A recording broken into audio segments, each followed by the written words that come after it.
Good evening and welcome to the Job Search Solution, the radio program where we talk about looking for a job, changing jobs, changing careers, hiring.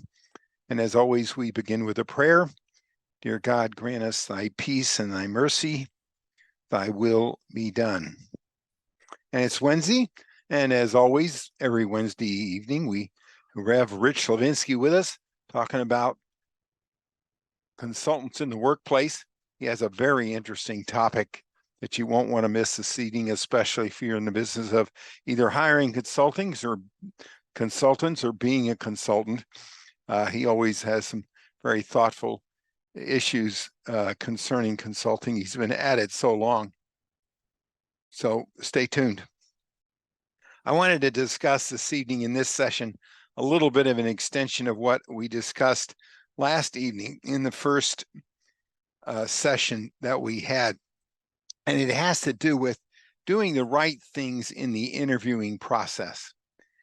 And so many times, especially, well, I have to admit, senior professionals, guys and gals that have been around for a long time, have a tendency to think that they know what to do in the interviewing process.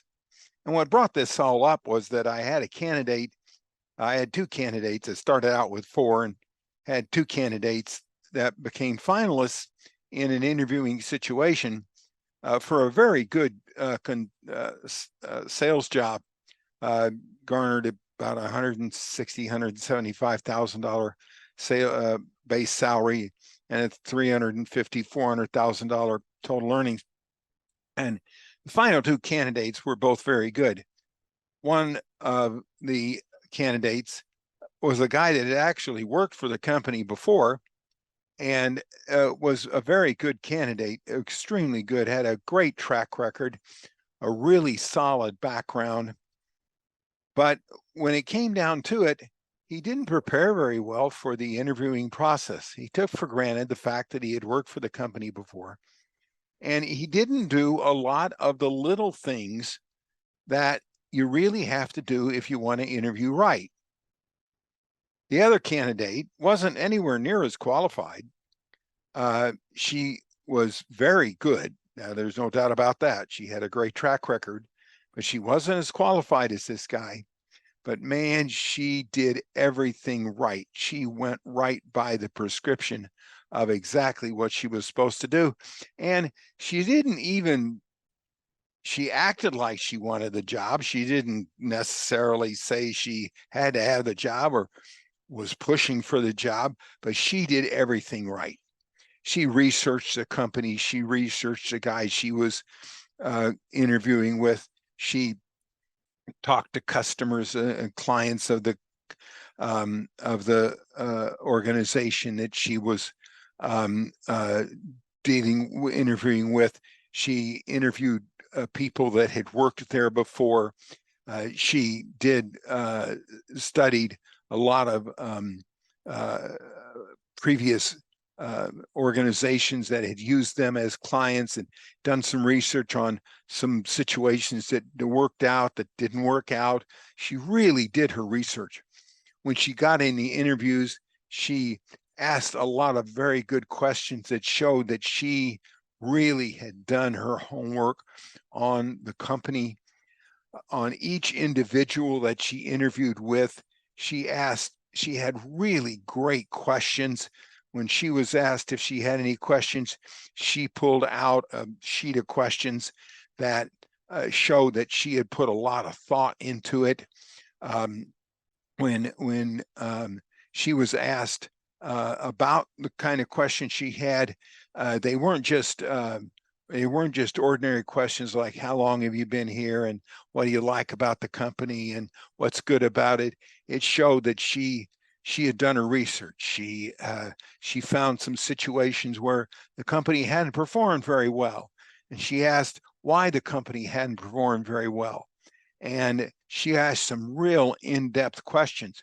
And it said to the hiring authority and to the people that were doing the hiring that if she did this kind of research in her interviewing process, she was going to do that kind of research when she went to do selling. And all of the things that she did weren't that complicated. She followed I have to admit, the prescriptions that I laid out in my job search solution program. They are a number of them. There were quite a few of them. There's no doubt about that. But all she did was follow the instructions. And it showed that she was a better candidate. She wasn't as experienced. She probably wasn't as accomplished. And on paper, probably wasn't necessarily better than the candidate, the other guy, but she performed a whole lot better, all because all she did was follow the instructions. And I'm amazed, even after 50 years of doing this, at why more people just plain don't do that. All you got to do is follow the instructions. Just do. Like I mentioned yesterday, that I asked the candidate in the final analysis, the guy, if he followed up with a email, and he hadn't. It's a little thing, but he hadn't followed up an email. Man, right after the final interview, she followed up with the email. She followed the email followed up with email with everybody she interviewed with, why she wanted a job, why she should get hired. Never even necessarily said she would take the job, but followed up. It's so simple. It's so simple. But you got to do the process. If you manage the process, you don't have to worry about the result. And even though it's laid out there for everybody, not just through me, but through lots of other people, that you can get just about any job you go after if you do the right things, if you do it the right way. Just follow the process and the result takes care of itself. A wise man learns by experience. A wise man learns by others' experience. All right, we're going to take a short break. Stay tuned. This is Tony Bashir with the Job Search Solution.